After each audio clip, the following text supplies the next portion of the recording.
ఈ పరిశుద్ధ దినాన మీ సన్నిధికి మమ్మల్ని తీసుకొచ్చినందుకు నీకు వందనాలు ప్రభు. అనేక మందికి ఆ భాగ్యము ధన్యత లేదు.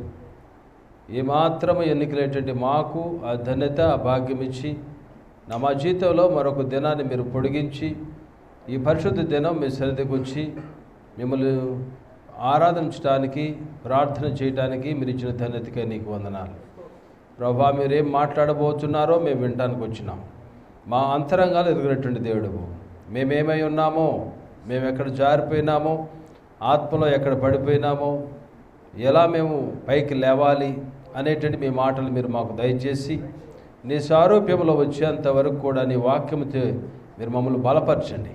ఈ ఉదయకాల సమయంలో నన్ను మీ సిలువ చాటు మరువు చేసి మా అందరితో మీ మాటలు మాతో మీరు మాట్లాడమని యేసయ్య నామమున అడుగుచున్నాము తండ్రి, ఆమేన్. దయచేసి కూర్చుందాం.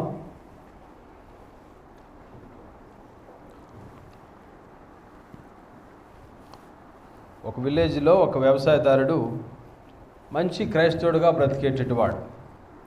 అయితే ఇతను ఒక రోజున పక్కనటువంటి ఒక సిటీకి వెళ్ళాడు, ఒక టౌన్కి. అక్కడ తనేదో పని అంటే వ్యవసాయానికి సంబంధించినటువంటి ఏదో కొనుక్కోవాలని అక్కడికి వెళ్ళాడు. అక్కడ వెళ్ళినప్పుడు ఆకలిగా ఉంటే అక్కడ ఉన్నటువంటి ఒక రెస్టారెంట్కి వెళ్ళాడు.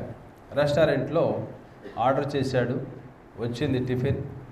అది తినటానికి ముందు తను కళ్ళు మూసుకుని అలా ప్రార్థన చేసి కళ్ళు తెరిచినాడు. ప్రభా నీకు వందనాలు అని, మీరు ఇచ్చిన ఆహారాన్ని బట్టి నీకు వందనాలు అని ప్రార్థన చేసి కళ్ళు తెరిచి దాన్ని తినబోతుండగా పక్కన ఉన్నటువంటి టేబుల్ మీద ఇంకొక కుర్రాడు, ఆటకాయ తనంలో ఉన్నటువంటి 4 కుర్రాళ్ళలో ఒకడు లేచి ఇతను ఆట పట్టించాలని ఇతనితో అన్నారు. ఏమన్నారంటే, ఏంటి మీ ఊర్లో వాళ్ళందరూ ఇంతేనా?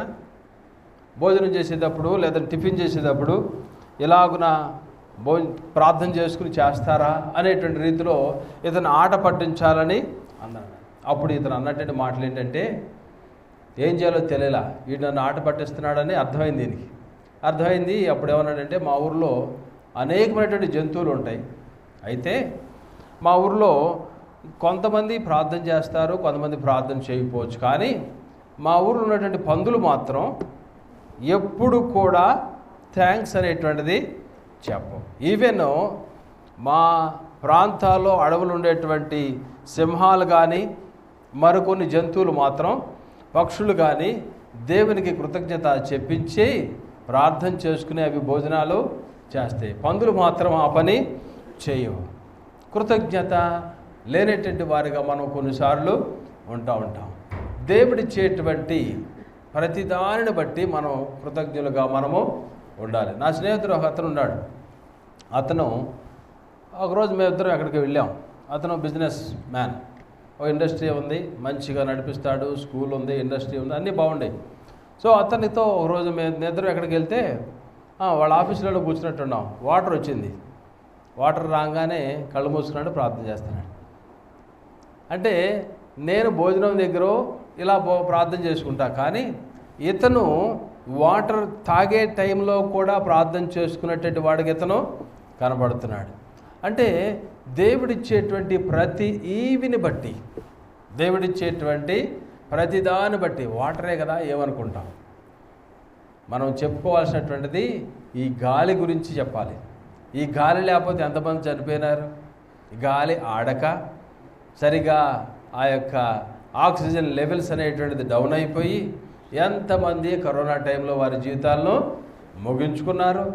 కాబట్టి మనం గ్రహించాల్సినటువంటిది ఏంటంటే, దేవుడు మనకిచ్చేటువంటి ప్రతిదానిని బట్టి మనం ఏం చేయాలి? కృతజ్ఞత చెల్లించేటువంటి వారిగా ఉండాలి. ప్రభా మీకు వందనాలు.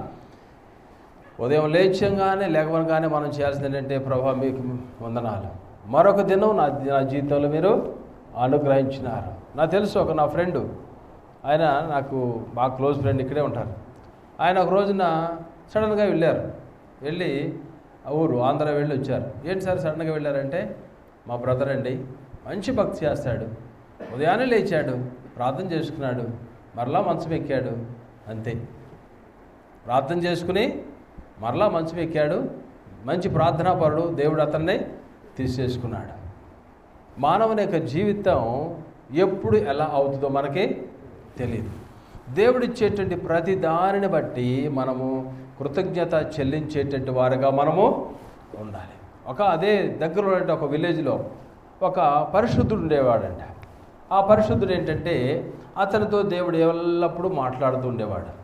సో ఆ విలేజ్లో ఉండేటువంటి ఒక ధనవంతుడు అతని దగ్గరికి వస్తూ ఉండేటటువంటి వాడు. అలాగనే కొంతమంది వ్యక్తులు వచ్చి ప్రార్థన చేయించుకుని వెళుతూ ఉండేవారు. సో ఒక రోజున ఒక ధనవంతుడు ఈయన దగ్గరికి వచ్చాడంట. వచ్చి ఆ ధనవంతుడు ఈ యొక్క సెయింట్ పరిశుద్ధుడితో చెప్పినటువంటిది ఏంటంటే, సార్, దేవుడు నాకు మంచి ఆరోగ్యం ఇచ్చాడు, మంచి ఐశ్వర్యాన్ని ఇచ్చాడు, నా జీవితాన్ని ఎక్స్టెండ్ చేస్తున్నాడు, వాటన్నిటి బట్టి నేను దేవునికి కృతజ్ఞతలు చెల్లిస్తున్నాను. దేవుడు నన్ను దీవిస్తున్నాడు, అభివృద్ధిలోకి తీసుకొస్తున్నాడు. నాకు కావాల్సినటువంటి వాటికంటే, ఎక్స్పెక్ట్ చేసి ఊహించినటువంటి వాటి కంటే అనేకమైనటువంటి వాటిని దేవుడు నాకు ఇస్తున్నాడు. నాకు చాలా ఆస్తి ఉంది, చాలా బంగారం ఉన్నది, ఇళ్ళు ఉన్నాయి, వ్యవసాయం ఉంది, అన్నీ ఉన్నాయి. మీరు ఒక మాట చెప్పండి, దేవుడితో ఒక మాట చెప్పండి, ఏంటంటే నాకు ఇంకా ఇవ్వద్దని చెప్పండి. చూడండి ఎలాంటి మాట అన్నాడు, నాకు ఇంకా ఇవ్వద్దని చెప్పండి. ఎవరైనా ఆ మాట చెప్పగలుగుతాం మనం? ఏమని చెప్తాం మనం? ఇంకా కావాలి, ఇంకా కావాలి, వాడికంటే ఎక్కువ కావాలి, వీడికంటే ఎక్కువ కావాలి అని వాడిని పోల్చుకుని మనకి కావాలని అంటూ ఉంటాం. ఈ ధనవంతుడు అనేటువంటిది ఏంటంటే, దేవుడితో చెప్పండి సార్, నాకు కావాల్సినటువంటిది అన్నీ ఇచ్చాడు దేవుడు, ఇక ధనం అనేటువంటిది, ఐశ్వర్యం అనేటువంటిది నాకు ఏది కూడా అవసరం లేదు అనే మాట చెప్పండి. సర్లే, నేను దేవునితో చెప్తానులే అని చెప్పి ఓకే అని సెయింట్ పంపించేశాడు. నెక్స్ట్ డే ఆ యొక్క అదే ఊర్లో ఉన్నటువంటి మరొక వ్యక్తి వచ్చినాడు. ఆ యొక్క వ్యక్తి ఏంటంటే అతను పేదరికంలో ఉండేటువంటి వాడు. ఆ పేదరికంలో ఉండేటువంటి వాడు వచ్చి ధనవంతుడితో చెప్పినాడు, సార్, నా పరిస్థితి అంతా మీరు తెలిసేటటువంటి వారు కదా, నాకు ధనం అనేటువంటిది లేదు, నాకు పేదరికంలోనే కొన్ని సంవత్సరాల నుంచి నేను కొట్టుమిట్టాడిపోతున్నాను. మీరు దేవుడితో ఒక మాట చెప్పండి, నన్ను దీవించమని, నన్ను అభివృద్ధిలోకి తీసుకురమ్మని దేవునితో ఒక మాట చెప్పండి అన్నాడు. సరే, ఆ మాట చెప్తాలే అన్నాడు ఈయన. అన్న చెప్పిన తర్వాత, ఆ మాట చెప్తానని చెప్పిన తర్వాత 2 రోజులకి మీరు రండి అని చెప్పి మరలా ఈయన చెప్పినాడు, సెయింట్ చెప్పినాడు. సరే, 2వ రోజున 3వ రోజున ఈ పరిశుద్ధుడి దగ్గరికి ఆ ధనవంతుడు వచ్చినాడు. ధనవంతుడు వస్తే పరిశుద్ధుడు చెప్పినాడు, నేను ప్రార్థన చేశాను, దేవుడు చెప్పాడు. ఏమని చెప్పాడంటే, నేను అతనికి ఉన్నటువంటి ఆస్తిని అభివృద్ధిలో తీసుకొస్తున్నాను కదా, కావలసినవన్నీ ఇస్తున్నాను కదా, అయితే అతను వద్దనుకుంటున్నాడు కదా, సరే ఆ వద్దనేటువంటి రీతిలో నేను ఇవ్వను. అయితే ఒక కండిషన్. ఏంటి ఆ కండిషన్ అంటే, ఇక నుంచి అతను ఏ విషయంలో కూడా కృతజ్ఞత అనేటువంటిది చెల్లించకూడదు. నేను ఇచ్చినా ఇవ్వకపోయినా ఏమి చేసినా సరే అతను కృతజ్ఞత, థ్యాంక్స్ గాడ్ అనేటువంటిది, లార్డ్ థ్యాంక్ యూ ఫాదర్ అని అతను చెప్పకూడదు. అతను ఆపేయాలి. ఆ కండిషన్ ఏంటి? అతను ఆ మాట చెప్పాలి. ఏమని చెప్పాలి? కృతజ్ఞత భావము చూపించినటువంటి వాడిగా ఉండాలి. ప్రభా, మీరు ఇది ఇచ్చారు అనేదానికి మీకు స్తోత్రాలు, వందనాలు అనేటువంటి మాట అనకూడదు. అది ఎప్పుడైతే ఆపుతాడో అదే కండిషన్. ఈ యొక్క ధనవంతుడు ఆ మాట వినేసేసి తను అనేటువంటి మాట ఏంటంటే, ఎలా నేను అలా ఉండగలుగుతాను, నేను ఎలాంటి స్థితిలో ఉండేటువంటి వాడిని, దేవుడు నన్ను ఎలా అభివృద్ధిలో తీసుకొచ్చినాడు, ఎక్కడో విలేజ్లో, ఇదే విలేజ్లో చిన్న వ్యవసాయం చేసేటువంటి నన్ను దేవుడు ఒక్కొక్క స్టెప్లో నన్ను ఉన్నతమైనటువంటి వీటిలోకి తీసుకొచ్చినాడు కదా, దేవుడు ఇచ్చేటువంటి ఆరోగ్యాన్ని బట్టి, దేవుడు ఇచ్చినటువంటి ఐశ్వర్యాన్ని బట్టి, ధనాన్ని బట్టి, వ్యవసాయాన్ని బట్టి ప్రతి విషయంలో నేను కృతజ్ఞత అనేటువంటిది చెల్లిస్తాను. కృతజ్ఞత చెల్లించకుండా నా జీవితంలో ఉండను. అదే ఆయన వెళ్ళిపోయిన తర్వాత పేదవాడు వచ్చినాడు. పేదవాడు వస్తే పేదవాడు అడిగినాడు, ఏమండి మీరు దేవుడితో మాట్లాడినారా, దేవుడిని అడిగినారా, నన్ను దీవించమని చెప్పారా అన్నాడు. అప్పుడు ఈ యొక్క పరిశుద్ధుడు చెప్పినటువంటిది ఏంటంటే, నేను చెప్పాను, కానీ దేవుడు ఒక మాట అన్నాడు. ఏంటంటే, నీకున్నటువంటి వాటిని బట్టి దేవునికి కృతజ్ఞత చెల్లించు. నీకు ఏమైతే ఉన్నదో దాన్ని బట్టి నువ్వు కృతజ్ఞత చెల్లించు. ఇది కోపం వచ్చేసింది, పేదవాడికి బాగా కోపం వచ్చేసింది. ఏమిచ్చాడని నేను కృతజ్ఞత చెల్లిస్తాను? ఈ చిరిగిన బట్టలతో నేను కృతజ్ఞత చెల్లిస్తానా? ఈ గుడిసెలో ఉండి నేను కృతజ్ఞత చెల్లిస్తానా? సగం పూట అన్నం ఉండి సగం పూట భోజనం లేకున్నటువంటి సిచ్యువేషన్ బట్టి, నా పిల్లలు బట్టలు లేనటువంటి సిచ్యువేషన్లో వాళ్ళు ఉన్నారు, నా భార్యకు కావాలంటే నేను అందించలేని సిచ్యువేషన్లో నేను ఉన్నాను, ఈ సిచ్యువేషన్ బట్టి, లేమిలో లేనటువంటి తనాన్ని బట్టి, పేదరికంలో ఎలా నేను కృతజ్ఞత చెల్లిస్తాను అనేటువంటి రీతిలో ఈ యొక్క పేదవాడు అన్నటువంటి వాడు ఉన్నాడు. అప్పుడు ఈయన పరిశుద్ధుడు చెప్పింది ఏంటంటే, నీవు ఏమై ఉన్నావో, ధనవంతులైనటువంటి వారు, నేనున్నటువంటి వారు ఈ ధనాలు లేరు, వారి ప్రాణం పోయింది, కానీ దేవుడు నీ ప్రాణాన్ని ఇచ్చి ఎక్స్టెండ్ చేస్తూ ఉన్నాడు. ధనము కంటే నీ ప్రాణం ముఖ్యం కదా. నువ్వు ప్రతి విషయంలో నువ్వు దేవునికి కృతజ్ఞత అనేటువంటిది చెల్లించాలి. ఉన్నదాన్ని బట్టి, లేనటువంటి వాటిని బట్టి, నీ సిచ్యువేషన్ ఏమై ఉన్నావో, నీ పరిస్థితి ఏంటి, ఎలాంటి సిచ్యువేషన్లోంచి దేవుడు నిన్ను ఈ రీతిగా తీసుకొచ్చినాడు. విగ్రహారాధనలో, దేవునికి వ్యతిరేకంగా, పాపములో, అపవిత్రతలో, అజ్ఞానంలో నీ ఇష్టం వచ్చినట్టు నువ్వు కొట్టుమిట్టేటువంటి నిన్ను నీ జీవితంలో దేవుడు ఎలాగూ తన సన్నిధికి తీసుకొచ్చి తన సారూప్యంలోకి తేవడానికి నిన్ను అలా చెక్కుతూ ఒక్కొక్క పాపాన్ని విడిచిపెట్టేటటువంటి వాడిగా, దేవుని బిడ్డగా నిన్ను జీవింపచేస్తున్నందుకు నువ్వు ఎంత కృతజ్ఞుడుగా నువ్వు ఉండాలి. దేవుడు ధనం ఇస్తేనే కృతజ్ఞుడుగా ఉంటావా? దేవుడు నీకు ఐశ్వర్యం ఇస్తేనే కృతజ్ఞుడుగా ఉంటావా? దేవుడు నీకు కావాలంటే ఉద్యోగం ఇస్తేనే కృతజ్ఞుడుగా ఉంటావా? కొంతమంది అనేటువంటిది అదే, నాకేముందని కొన్ని సంవత్సరాలుగా ప్రార్థన చేస్తున్నా పెళ్లి గురించి, కొన్ని సంవత్సరాలుగా ప్రార్థన చేస్తున్నా ఉద్యోగం గురించి, ఏమని నేను కృతజ్ఞత చెల్లించాలి? ప్రియమైనటువంటి వారా, దేవుడిచ్చేటువంటి ప్రతి దానిని బట్టి మనం కృతజ్ఞత చెల్లించేటటువంటి వారుగా, దేవుడిచ్చేటువంటి ప్రతి దానిని బట్టి నువ్వు ఏమై ఉన్నావో, ఆ పాట ఉంటుంది, సరే, మనం ఏమై ఉన్నామో దాన్ని బట్టి కృతజ్ఞత చెల్లించేటటువంటి వారిగా మనము ఉండాలి. దేవుడు ఇచ్చినటువంటి వాటిని బట్టి కృతజ్ఞత. లోకాసు వార్త 17వ అధ్యాయంలో మనం చూస్తాం. 11 నుంచి 19 వచనాలలో దయచేసి మీ బైబిల్ తీసి చదవండి. ఆయన యెరూషలేమునకు ప్రయాణమైపోవచ్చు, సమరయ గలిలయ మధ్యగా వెళ్ళుచుండెను. గ్రామంలోనికి వెళ్ళుచుండగా 10 మంది కుష్టు రోగులు ఆయనకు ఎదురుగా వచ్చి దూరమున నిలిచి, యేసు ప్రభా కరుణించమని కేకలు వేసిరి. వారిని చూచి, మీరు వెళ్ళి యాజకులు కనపరుచుకుని వారితో చెప్పాను. వెళ్ళుచుండగా శుద్ధులైరి. వారిలో ఒకడు స్వస్థత కలుగుడు చూచి గొప్ప శబ్దంతో దేవుని మహిమపరచుచు తిరిగి వచ్చి ఆయన కృతజ్ఞతలు చెల్లించచ్చు ఆయన పాదములతో సాగిలపడెను. వాడు సమరయుడు. యేసు 10 మంది శుద్ధులైరు కారా, 9 ఎక్కడ? ఈ అన్యుడు తప్ప దేవుని మహిమపరచుటకు తిరిగి వచ్చిన వాడెవడు ఆగపడలేదా అని చెప్పి, నీవు లేచిపోము, నీ విశ్వాసము నిన్ను స్వస్థపరిచిన వారితో చెప్పాను. చూడండి, ఇక్కడ ఈ యొక్క ప్యాసేజ్లో యేసు ప్రభువు వారు ఆ విలేజ్లోకి ఆయన వెళుతున్నారు. ఆ విలేజ్లోకి ఆయన వెళుతున్నప్పుడు గలిలయ మధ్యగా వెళుతూ ఆయన ఒక గ్రామంలోనికి వెళుచున్నప్పుడు 10 మంది కుష్ఠరోగులు ఆయన ఎదురుగా వచ్చి దూరమున నిలిచి, ప్రభా మమ్మల్ని కరుణించమన్నప్పుడు యేసు ప్రభువు వారు చెప్పినటువంటిది ఏంటంటే, మీరు వెళ్ళి మిమ్మల్ని యాజకులకు కనపరుచుకుని వారితో, వాళ్ళు వెళ్ళుచుండగానే వారిలో ఒకడు వెనక వచ్చి స్వస్థత కలుగుడు చూచి గొప్ప శబ్దంతో తిరిగి వచ్చి కృతజ్ఞతలు చెల్లించి ఆయన పాదముల యొద్ద, అయితే 10 మంది శుద్ధులయ్యి 9 మంది అక్కడికి వెళ్ళారని యేసు ప్రభువు వారు, ఈ అన్యుడు తప్ప మహిమపరచుడు తిరిగి వచ్చిన వాడు ఎవడు లేదా అని చెప్పి యేసు ప్రభువు వారు, నీవు లేచి నీ విశ్వాసము నేను స్వస్థపరిచిన వానితో చెప్పాను. ఇక్కడ 10 మంది కుష్ఠరోగులైనటువంటి వారు యేసు ప్రభు దగ్గరికి వచ్చినటువంటి వారు ఉన్నారు. ఈ ప్యాసేజ్లో మనం చదివినటువంటి ఈ భాగంలో 3 విషయాలు మనం చూస్తాం. మొట్టమొదటిది ఏంటంటే సిక్నెస్ లేదంటే ఇల్నెస్. మొట్టమొదటిది సిక్నెస్, వ్యాధి అనేటువంటిది మనం చూస్తున్నాం. రెండవది హీలింగ్ అనేటువంటిది చూస్తున్నాం. మూడవది థ్యాంక్స్ గివింగ్.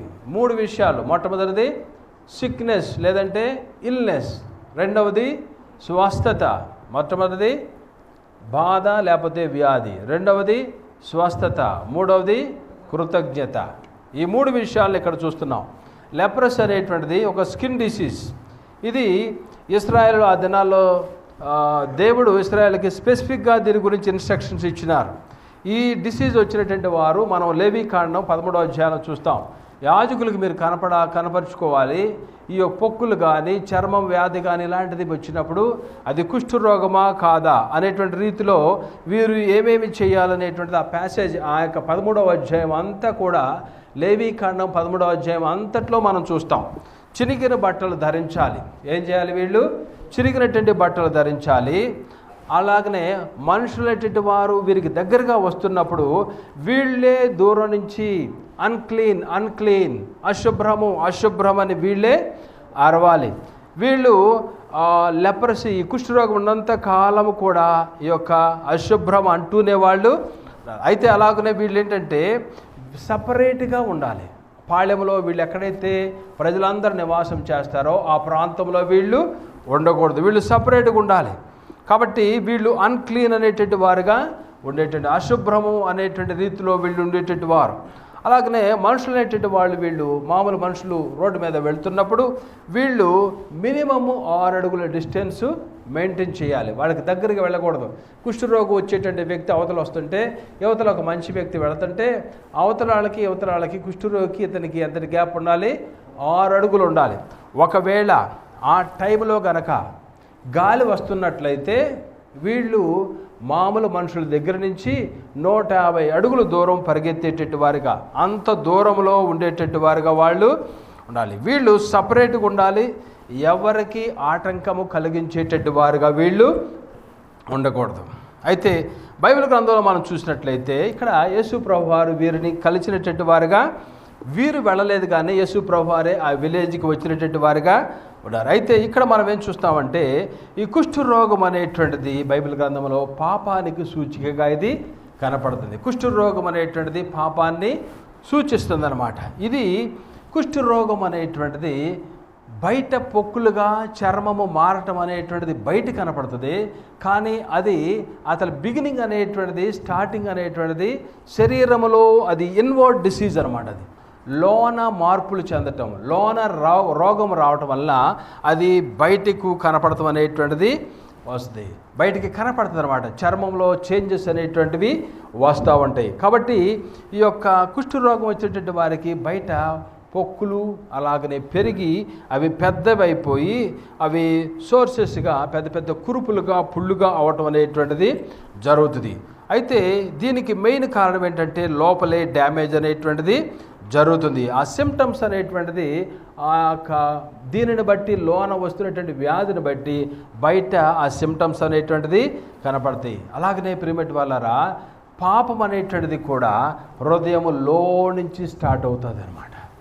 పాపం అనేటువంటిది కూడా హృదయములో నుంచి స్టార్ట్ అవుతుంది. హృదయము ఘోరమైనటువంటి వ్యాధి కలది. ఘోరమైనటువంటి వ్యాధి వలన హృదయంలో ఆ కదలికలు వస్తూ ఉంటాయి. మనం చూసేటువంటి దాన్ని బట్టి, ఆలోచించేటువంటి వాటిని బట్టి, మనం వెళ్ళేటువంటి పరిస్థితుల్లో మనకి ఆ పాపపు ఆలోచనలు లోనకి వెళ్ళి ఆ హృదయంలో నుంచి ఈ యొక్క పాపం అనేటువంటిది బయట ఆ యాక్షన్స్లోకి రావటం అనేటువంటిది జరుగుతుంది. అంటే మనలో ఆ స్వభావాలు అనేటువంటిది ఆదాము స్వభావాలు ఉన్నాయి. అయితే మానవులుగా మనం ఏంటంటే ఓర్చుకోలేనటువంటి స్థితి మనలో ఉందనుకోండి. ఆ యొక్క అసూయ అనేటువంటిది ఉన్నది. అది ఏమవుతుందంటే మన హృదయంలో ఉంటుంది. అది బాగా ఉండి కొంతమంది వ్యక్తులను చూస్తే మనకు అసూయ వస్తుంది. ఈ అసూయ వచ్చినప్పుడు ఏమవుతుందంటే అది స్లోగా అలా బయటికి కనపడుతుంది. హృదయంలో అసూయ ఉంటుంది. వీడు కొత్త కారు కొనుక్కున్నాడా అనేటువంటిది మనకు వస్తుంది అనమాట. వీడు అవతల వ్యక్తి కారు కొనుక్కుంటాం మనకి ఇష్టం ఉండదు. అవతల వ్యక్తి ఉద్యోగం రావటం మనకి ఇష్టం ఉండదు. అవతల వ్యక్తి బాగా చక్కగా ఎంజాయ్ చేస్తాం కుటుంబంతో, వాళ్ళకి ఇష్టం ఉండదు. కాబట్టి ఈ యొక్క మనసు, ఈ యొక్క ఆలోచన, ఈ యొక్క అసూయ అనేటువంటిది మన హృదయంలో అది స్టార్ట్ అవుతుంది అనమాట. ఓర్చుకోలేనటువంటి స్థితి అసూయ అనేటువంటిది. వాళ్ళు బాగుంటున్నారంటే మనం ఓర్చుకోలేం, వాళ్ళు సంతోషంగా ఉన్నారంటే మనం ఓర్చుకోలేం. వాడికి ఉద్యోగం వచ్చింది, నీకు ఉద్యోగం రాలా. వాడికి పెళ్ళయింది, నీకు పెళ్ళి కాలా. వాళ్ళు కుటుంబంతో సంతోషంగా ఉన్నాడు, వాడు చక్కగా ఇల్లు కొనుక్కున్నాడు, ఓర్చుకోలేరు. ప్రియమైన వాళ్ళారా, బయట ప్రపంచంలో కంటే క్రైస్తవుల్లోనే చాలా ఈ యొక్క శరీర సంబంధమైనటువంటి స్వభావాలు ఎక్కువగా, పాపపు స్వభావాలు కనపడతా ఉన్నాయి, బాగా ఎక్కువ కనపడతా ఉన్నాయి. క్రైస్తవులు ఏంటంటే మనం, ఎందుకంటే వాడు మనల్నే టార్గెట్ చేస్తున్నాడు.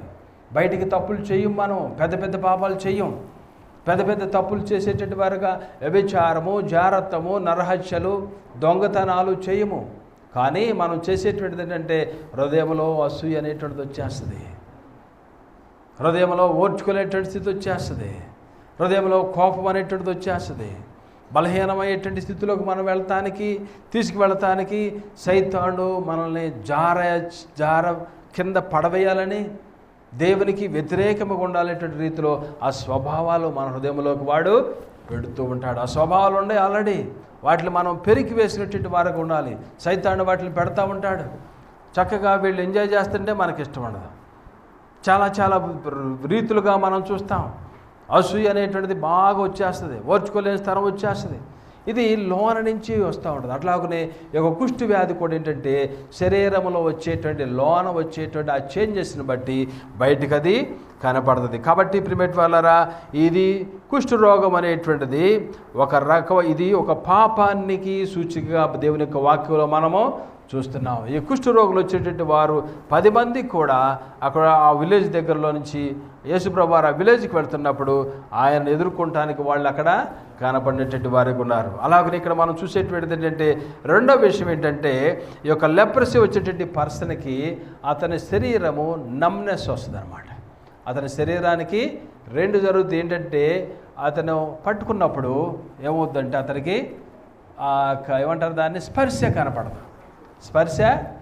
అందుకని వాళ్ళు ఏం చేస్తారు తెలుసా, కొన్నిసార్లు మా చిన్నప్పుడు మా బావగారు డాక్టర్ మా ఇంటికి వచ్చినప్పుడు ఎవరన్నా నాకు ఊళ్ళో విలేజెస్లో వచ్చేవాళ్ళు కొంతమంది వచ్చినప్పుడు ఆయన కొద్దిగా దూద్ తెమ్మనేవాడు. దూద్ తీసుకురా అని, ఎక్కడా నీకు ప్రాబ్లం అని చెయ్యిట్ట పెట్టించి దూద్ తెట్టెట్టు అనేవాడు. స్పర్శ తెలిసిందనుకోండి, దూది టచ్ అవుతుంది అన్నట్టు తెలిస్తే ఏం పర్లేదు ఇల్లు అనేవాడు. దూది ఇక్కడ 30 సంవత్సరాల క్రితం విషయం చెప్తున్నా.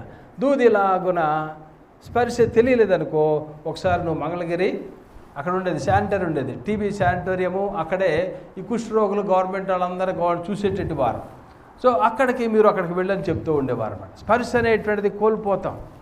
కుష్ఠరోగం వచ్చినప్పుడు స్పర్శను కోల్పోయేటట్టు వారుగా ఉంటారు. పాపము మన జీవితంలో ఎక్కువ వచ్చినప్పుడు ప్రియమైన వాళ్ళారా, పాపపు ఆశలు, కోరికలు, పాపములను మనం జీవిస్తున్నప్పుడు స్పర్శ అనేటువంటిది ఉండదు.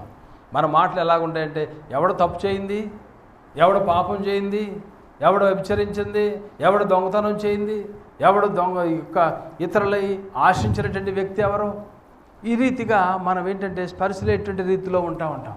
ఆ సెన్సిటివిటీ అనేటువంటిది కోల్పోయేటువంటి వారికి ఉంటాం. సెన్సిటివ్ అనేటువంటిది ఉండదు మనకి. అది మనల్ని ఏం చేస్తుందంటే హార్డెన్ చేసేస్తుంది అనమాట. నమ్నెస్ అనేటువంటిది ఇచ్చేస్తుంది మనకి. తెలియనటువంటి రీతిలో ఎంత వాక్యం చెప్పినా కొంతమందికి హృదయంలోకి వెళ్ళదు. నమ్నెస్ వచ్చేస్తూ ఉంటుంది. ఏంటి వాళ్ళేంటి వీళ్ళేంటి, ఇతరులు ఏంటి వారిని మనం సూటిపోటు మాటలు మాడతాం. వాళ్ళలో తప్పుందా వీళ్ళదో తప్పుందా అనుకుంటాం. కానీ వీళ్ళని మనం ఏళ్ళతో చూపించేవారు అనుకుంటాం. మన హృదయమును, మన జీవితము ఎక్కడ జారిపోయినామో, ఎక్కడ పడిపోయినామో అనేటువంటి రీతిలో మన జీవితాలను మనము పట్టించుకునేటువంటి వారిలోనే మనము ఉండేటువంటి వారికి ఉంటాం. కాబట్టి ప్రియమైన వాళ్ళరా, బయట రక్తం కారుతూ ఉంటుంది, చీమ వస్తుంది, అయినా సరే స్పర్శ అనేటువంటిది నమ్నెస్ కలిగేటువంటి వారుగా వాళ్ళు ఉంటారు. ప్రియమైన వాళ్ళరా, సైతానుడు కూడా అలా చేస్తూ ఉంటాడు. నమ్నెస్ అనేటువంటిది వచ్చేస్తే మనం పాపంలో అలాగన జూరుకుంటూ ఉంటాం. హిమాలయ ప్రాంతంలో, మంచు ప్రాంతంలో ఉండేటువంటి వైట్ బేర్స్ కూడా అదే చేస్తాయంట.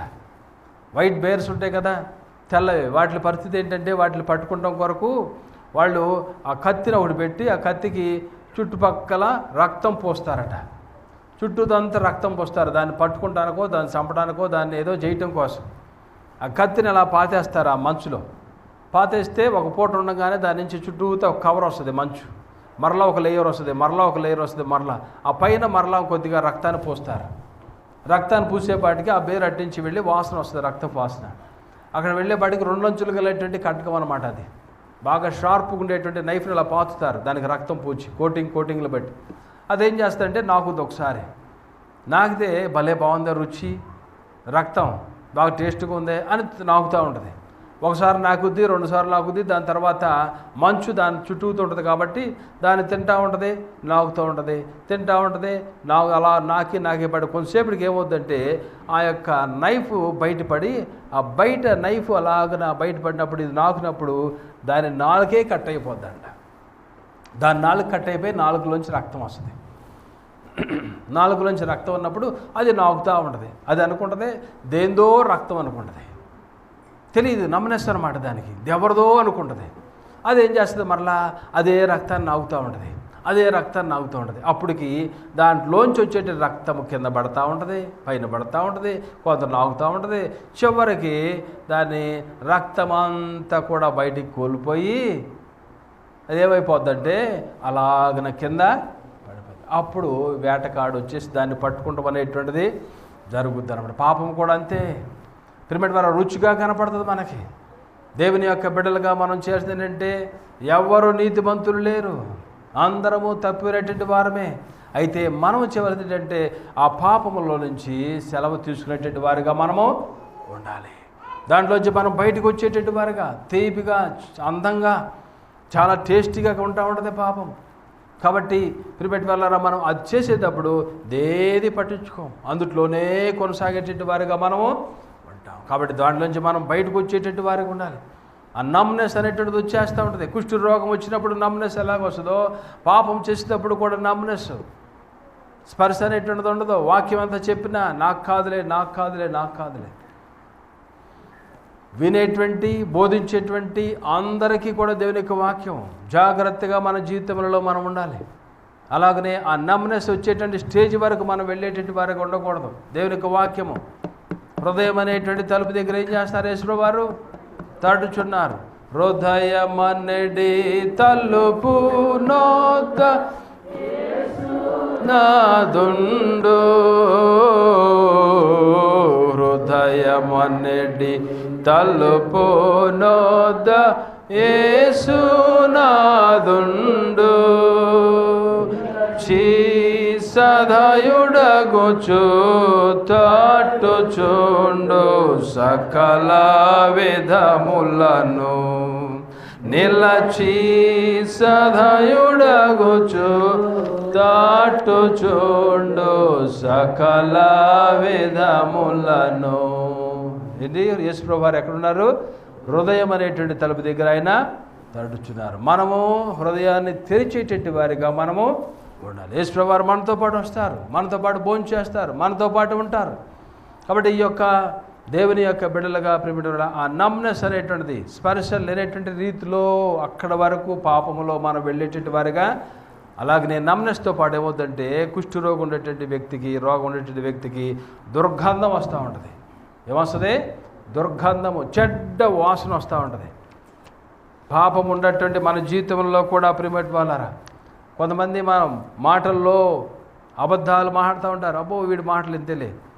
కొంతమంది బూతులు మాట్లాడితే మాట బిగినింగ్ బూతు, మాట చివరిలో బూతు, దీనికైనా దానికైనా బూతులే బూతులు, చెడ్డవే. మోసం అనేటువంటి మాటలు వస్తూ ఉంటాయి. మోసం పరిచేటువంటిది. వీడిని దగ్గరికి వెళితేనే వీడు మోసం చేస్తాడు, వీడితో జాగ్రత్తగా ఉండాలి. దుర్గంధం అన్నమాట, దుర్గంధం అనేటువంటిది. వీడి దగ్గరికి వెళితే ఈ స్నేహితుడే, కానీ లోకం గురించే మాట్లాడతాడండి వీడు. పాపం ఉన్నటువంటి వాళ్ళలో వచ్చేట దుర్గం అదే. బూతులు వస్తూ ఉంటాయి, చెడ్డ మాటలు మాట్లాడుతూ ఉంటారు. సినిమాల గురించి, షికార్ల గురించి, లోకం గురించి, అమ్మాయిల గురించి, చెడ్డ పాపాల గురించి, పాప స్వభావాలు, వాటిల గురించేటువంటి మాటలే, ఆ డైలాగులే. దేవుని బిడ్డలుగా అలాంటి పాటలు కూడా మన నోట్లోంచి రాకూడదు, అలాంటి డైలాగులు కూడా రాకూడదు. కొన్నిసార్లు సినిమాలు చూసి దేవుని బిడ్డలు కూడా అలాంటి డైలాగులు వాడుతూ ఉంటారు. No we're not suppose to speak that kind of words, that kind of songs. దేవుని యొక్క బిడ్డలుగా లోకానుసారముగా సినిమాలకు తగ్గట్టు వచ్చేటండి. అందుట్లో ఏమి లేదండి. వాళ్ళు పాడుకున్నారు అక్కడ, అది నువ్వెందుకు పాడాలి? వాళ్ళు చూన్ చేసి దానికి పెట్టుకున్నారు, నువ్వెందుకు పెట్టుకోవాలి? క్రైస్తవ పాటలకే వాళ్ళు ఆ డైలాగులు వదిలారు, నువ్వెందుకు వాడాలి క్రైస్తవుడిగా? ఆ డైలాగులు మనం వాడకూడదు, ఆ పాటలు మనం పాడకూడదు, ఆ ట్యూనింగ్స్ మనం చేయకూడదు, ఆ ర్యాప్ అనేటువంటిది మనలో రాకూడదు. దుర్గంధం ఇదంతా కూడా చెడు. యేసుప్రభువు వారు చెప్పేది, be ye clean as I am holy, be ye holy. నేను పరిశుద్ధుడు కనుక మీరును పరిశుద్ధుడిగా ఉండండి. మీరు పరిశుద్ధులుగా ఉండాలి. అపవిత్రమైనటువంటి మాటలు, అపవిత్రమైనటువంటి డైలాగ్స్ అనేటువంటిది మనలో రాకూడదు. జాగ్రత్తగా మన జీవితాలు మనం కాచుకునేటువంటి వారిగా దుర్గంధం అనేటువంటిది వస్తూ ఉంటుంది. ఈ యొక్క కుష్ఠరోగము దుర్గంధము, పాపం అనేటువంటిది దుర్గంధము. ఈ యొక్క దుర్గంధము మనుషుల యొక్క ముక్కుల్లోకి వెళ్ళిపోద్ది. ఆ స్మెల్ అనేటువంటిది మన పాపపు స్వభావాలు, పాపపు మాటలు, పాపపు డైలాగులు, పాపపు పాటలు ఇవన్నీ కూడా దేవుని సన్నిధిలోకి, దేవుని యొక్క నాసికారంధ్రాలలోకి దుర్గంధ వాసన వెళ్ళిపోతుంది. కాబట్టి దేవుని బిడ్డలుగా మనం జాగ్రత్తగా మన జీవితాలు కాపాడుకోవాలి.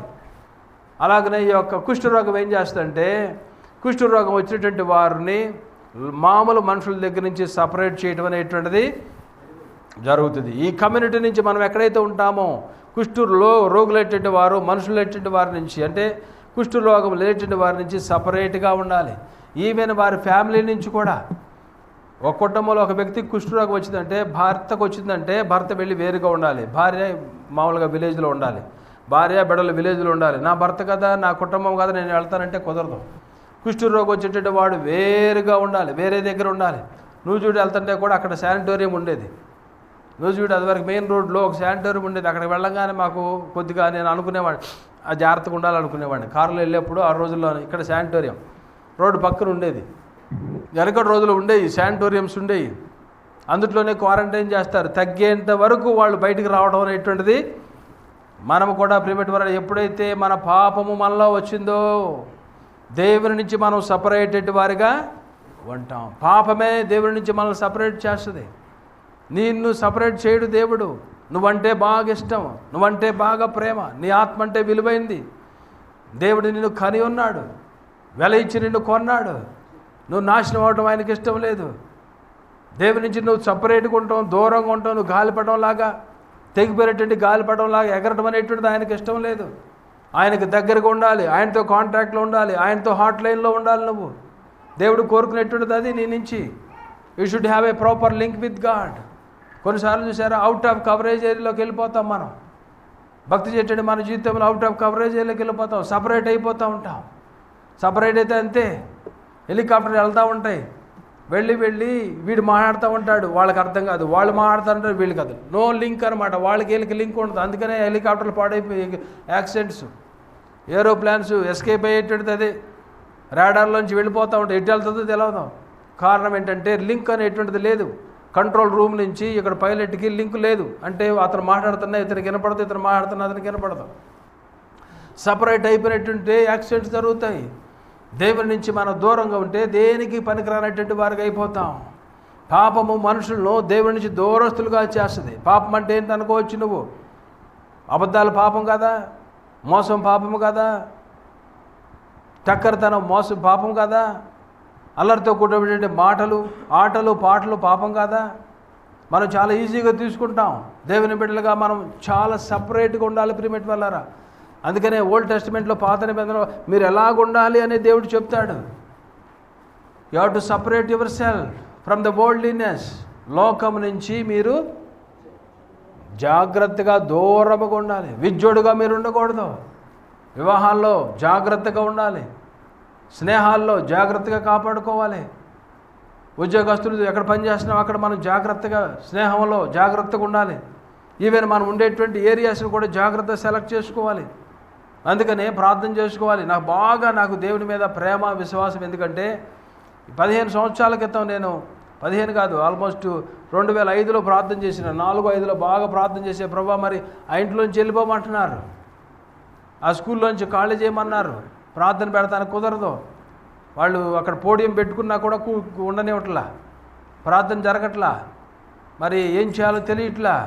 ప్రభా మీరుగా సహాయం చేయండి అని నేను ప్రార్థన చేస్తే దేవుడు ఆశ్చర్య రీతిలో ఈ స్థలాన్ని మనకిచ్చాడు. ఆశ్చర్య రీతిలో. చాలా పెద్ద స్టోరీ ఇది. అది ఎలా ఇచ్చినాడంటే 500 రూపాయలు అడ్వాన్స్ ఇస్తే దేవుడు ఇది ఇచ్చినాడు. అలాగ అన్నీ నడిపించుకుంటూ వచ్చినాడు దేవుడు. దేవుని యొక్క కార్యములు. నాకు బెదవాడలో సైటు 2 సంవత్సరాలుగా అమ్మాలని చూశాను. నేను అమ్మలేకపోయా. 500 అడ్వాన్స్ ఇచ్చిన తర్వాత దాన్ని అమ్మగలిగినాను. విత్ ఇన్ ఏ వీక్లో, ఒక వారంలో అమ్మగలిగినాను. కారణం దేవుని యొక్క ప్లాన్. అది ప్రణాళికలు. ఇది కొనాలని దేవుడు అక్కడ పెట్టాడు నాకు. దాన్ని అమ్మాను, ఇది కొన్నాను. ఇది కొన్న తర్వాత ప్రిమిట్ వల్ల ఇప్పుడు చూస్తే ఈ సిటీ అనేటువంటిది ఎక్కడ పెరిగింది. గుబ్బి క్రాస్ అంటే నేను ఉన్న రోజుల్లో, స్టార్టింగ్ రోజుల్లో గుబ్బి క్రాస్ ఎక్కడది? కొత్తనూరా, ఎక్కడది? ఫోన్ చేసుకోవాలంటే ఇక్కడ నుంచి ఎన్నూరు క్రాస్కి వెళ్ళాల్సి వచ్చేది 2002లో 2003లో. నేను వచ్చినప్పుడు కూడా ఫోన్స్ ఇక్కడ ఉండేవి కాదు, అంత దూరంగా ఉండేది. నేను ఇక్కడి నుంచి బండి మీద హెన్నూరు క్రాస్కి వెళ్ళాలంటే నేను ఒక్కడే బండి మీద వెళ్తే నా వెనకాల ఒక్క ఆటో కానీ, ఆటోలు అసలు వచ్చేవి కాదు, ఒక బస్సు ఉండేది కాదు, బస్సులు ఎప్పుడుకో గంటకి ఒకటి వచ్చేది. దేవుని యొక్క ప్రణాళికలో దేవుడు మనల్ని ఇక్కడ పెట్టినప్పుడు దేవుని యొక్క కార్యం అనేటువంటిది మనం చూసినప్పుడు దేవుడు ఎలాగ ఇచ్చినాడు, ఎంత డెవలప్మెంట్ ఏరియాలో మనం చూస్తున్నాం. దేవుని యొక్క ప్లాను, దేవుని యొక్క ఉద్దేశం మన పట్ల ఎలాగో దేవుడు నెరవేరుస్తూ వచ్చినాడు. దేవుని యొక్క కార్యములు ప్రిమేట్ వల్ల ఎలాంటి వారిని ఎలాగో లేవనెత్తేటువంటి దేవుడు, ఎలాగో డెవలప్మెంట్స్ అనేటువంటిది మనకి ఇచ్చేటువంటి దేవుడు. ప్రిమేట్ వల్ల దేవుని నమ్ముకున్నప్పుడు దేవుడు అలాగ మనల్ని వదిలిపెట్టేటువంటి దేవుడు కాదు. దేవుడు ఎలాంటి ఆశ్చర్య కార్యములు మన జీవితంలో దేవుడు జరిగిస్తాడు.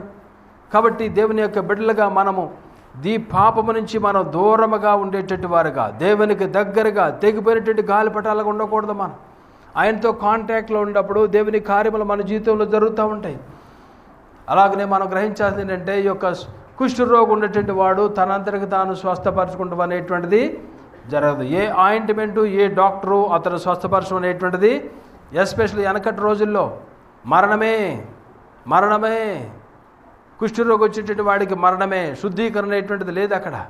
కానీ పాపం విషయంలో కూడా మనం గ్రహించాల్సినటువంటి విషయం ఏంటంటే, మనంతట మనం స్వస్థపరచుకోలేం. పాపము నుంచి నువ్వు అనుకోవచ్చు, నేను ఫలానా దగ్గరికి వెళ్తే నా పాపం పోయింది, ఫలానా చోటకి వెళ్తే నా పాపం పోయిందని చెప్పేవాళ్ళు ప్రపంచంలో ఎవరు లేరు. యేసుక్రీస్తు ప్రభువారి దగ్గరికి వస్తేనే నీ పాపానికి విడుదల. యేసుక్రీస్తు ప్రభువారి దగ్గరికి వచ్చి నా పాపంలో క్షమించి ప్రభా, నేను అపవిత్రుడు ప్రభా, నీ రక్తంలో నన్ను శుద్ధీకరించి ప్రభా అని యేసయ్య దగ్గరికి వచ్చి నువ్వు చెప్పుకుంటేనే నీకు విడుదల, విమోచన. మరి ఎక్కడ కూడా నీకు విమోచన అనేటువంటిది కలగదు. నీ పాపంలో నీకు జయం అనేటువంటిది రాదు. ఎందుకంటే ఆయనలో ఏ పాపము లేదు. పాపము లేకుండా ఈ లోకానికి వచ్చాడు, పాపం లేకుండా ఈ లోకంలో బ్రతికినాడు, పాపం లేకుండా చనిపోయినాడు, పాపము లేకుండా తిరిగి 3వ రోజున యేసయ్య వచ్చి లేచినాడు, పాపం లేకుండా 40 దినాలు సృష్టించిన వారు కనపడినారు, పాపం లేకుండానే సృష్టి చూస్తుండగా పరలోకానికి ఆరోహణమైపోయినాడు. ఆయనను బట్టి, ఆయన ద్వారానే, ఆయన రక్తం వలనే మనకు విమోచన, విడుదల, స్వస్థత, పాపము నుంచి స్వస్థత అనేటువంటిది మనకి కలుగుతుంది. అంతేగాని నువ్వు ఎక్కడికి వెళ్ళినా సరే నీకు విడుదల అనేటువంటిది కలగదు. ఏ ప్లేస్కి వెళ్ళినా సరే పాపం, నీకు రోగాలు పోవచ్చు, స్వస్థతలు కలగవచ్చు, మరొకటి కలగవచ్చు, కానీ పాపము నుంచి నీకు విడుదల పొందాలంటే యేసుక్రీస్తు దగ్గరికి వస్తేనే, యేసయ్య దగ్గరికి వచ్చి ప్రార్థన చేస్తేనే, ఆయన దగ్గరికి వచ్చి నువ్వు ఒప్పుకుంటేనే నీ పాపములు క్షమిస్తాడు, తుడిచిపెడతారు, వాటిని మరలా ఎన్నడూ కూడా జ్ఞాపకం చేసుకోరు. అది యేసయ్యలో ఉన్నటువంటి గొప్ప కార్యం. మరి ఎక్కడ కూడా నీ అంతరికి నువ్వు కుష్ఠరోగుల నుంచి నువ్వు బయటపడతావు అనేటువంటిది జరగదు. ఓన్లీ యేసయ్య దగ్గరికి వస్తేనే కుష్ఠరోగికి ఇక్కడ విడుదల. రెండో పాయింట్ ఏంటంటే హీలింగ్ అనేటువంటిది. మొట్టమొదటి సిక్నెస్ చూసినాం, ఇల్నెస్ చూసినాం. రెండవది వచ్చేసి హీలింగ్. ఈ లెపర్స్ వచ్చినారు ఇక్కడ. యేసయ్య ఆ విలేజ్లోకి ఆయన వెళ్తున్నప్పుడు ఈ యొక్క కుష్ఠరోగులు వచ్చినారు. ఈయనను గురించి వాళ్ళు వినుంటారు, ఈయన చేసినటువంటి కార్యములు అంతకుముందు ఎక్కడైనా చూసి ఉండుంటారు. అందుకనే వాళ్ళు ఏమని చేశారు, యేసు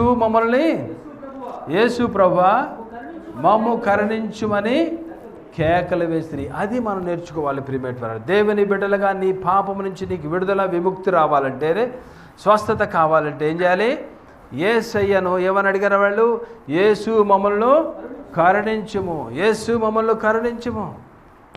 అది చూసారా, నీ పాపములోంచి నీకు విడుదల రావాలంటే, కుష్ఠరోగం నుంచి విడుదల ఎలా వచ్చిందో, ఎలాగో అరిచినారో అలాగనే మనము కూడా మన పాపములతో అరిచేటట్టు వారిగా మనము యేసు ప్రభువారు అప్పుడు వారిని చూసి దయ చూపించేటట్టు వారిగా దయ చూపించి యేసు ప్రభువారు ఏం చెప్పినారు?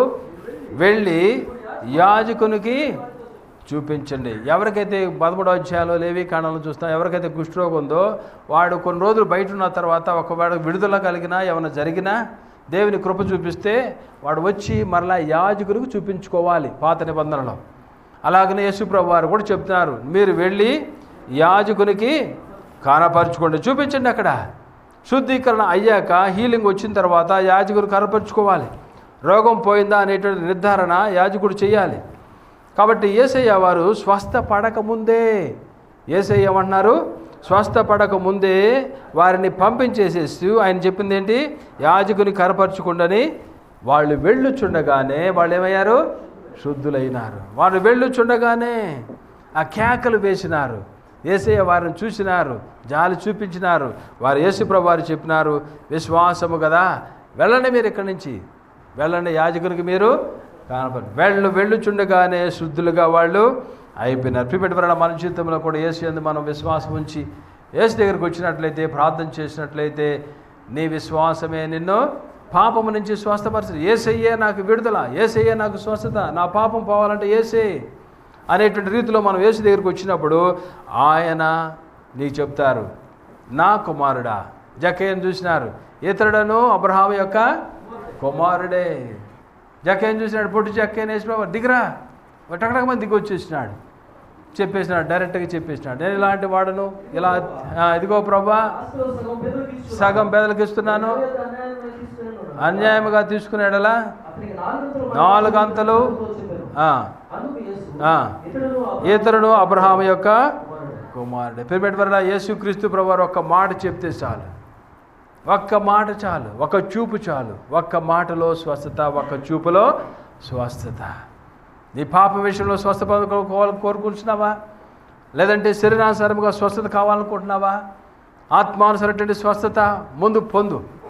శరీరానుసరైనటువంటి స్వస్థత ఈజీగా దీనిలోకి వచ్చేస్తుంది. యేసు ప్రభువారు నీ గృహంలో ఉన్నప్పుడు, యేసు ప్రభువారు నీ హృదయంలోకి వచ్చినప్పుడు, శరీరానుసరైనటువంటి స్వస్థత నువ్వు కోరుకున్నప్పుడు, అడిగినప్పుడు ఆటోమేటిక్గా శరీరానుసరైనటువంటి స్వస్థత కూడా వచ్చి యేసు ప్రభువారిని ఎంతసేపు నీ హృదయం అవతల బయట పెట్టి ఆయన తట్టేవాడిగా నువ్వు చేసి, నాకు ఇది ప్రభా, నాకు అది చేయి ప్రభా, నన్ను ఇలా హీల్ చేయి ప్రభా, ఇలా స్వస్థపరచంటే ఆయన లోనికి రాకుండా నేను ఇలా స్వస్థపరుస్తారు. ఆయనను ఎప్పుడైతే నువ్వు రిసీవ్ చేసుకుంటావో ఆటోమేటిక్గా చీకటి అనేటువంటిది, అస్వస్థ అనేటువంటిది నీలో నుంచి బయటికి యేసు ప్రభువారు టచ్ చేయాల్సిన పని లేదు. కొన్ని సందర్భాల్లో ఆయన ఉమ్మి వేసినారు, తీసినారు, రాసినారు, స్వస్థత వచ్చింది. చేతిని ఉపయోగించినారు. కొన్ని చోట్ల వాళ్ళు శిష్యులు వారికి చెప్పినారు, ఎక్కడ ఏముందా ఇంతమంది భోజనాలు లేకుండా అన్నారు, ఎవరి దగ్గర భోజనం ఉందా? 5 రొట్టెలు 2 చేపలు తీసుకొచ్చినారు. యేసు వారు ఏం చేశారు? కృతజ్ఞత చెల్లించి విరిచి చేయండి, మీరు స్టార్ట్ చేయండి అన్నారు.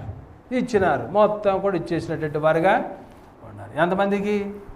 5,000 మందికి దానిని పంచిపెట్టేటువంటి వారికి ఉన్నారు. తర్వాత ఎన్ని మిగిలినాయి? 12 గంపలు అక్కడ మిగిలిన. అక్కడ ఆ రీతిగా చేసినారు యేసుప్రభువారు. ఇక్కడ శిష్యులు వీళ్ళని కుష్ఠరోగులైనటువంటి వారిని యేసుప్రభువారు చేసింది ఏంటంటే, మీరు యాజకునికి మీరు వాళ్ళు దేవుని యొక్క శక్తిని వాళ్ళు చూసినటువంటి వారిగా వారు స్వస్థపడినారు. అందుకనే మనం ప్రియమైన వాళ్ళారా, యేసయ్య మరణాన్ని జయించినారు, నరకాన్ని జయించినారు, పాపాన్ని జయించినారు. అలాంటి పవర్ అనేటువంటిది దేవుడు నీకు అనుగ్రహించడానికి సిద్ధముగా ఉదయకాల సమయంలో ఆత్మానుసారముగా అస్వస్థలో ఉన్నావా? పాపం నుంచి నువ్వు బయటికి రాని సిచ్యువేషన్లో ఉన్నావా? నాకు దిక్కు లేదనేటువంటి రీతిలో ఉన్నావా?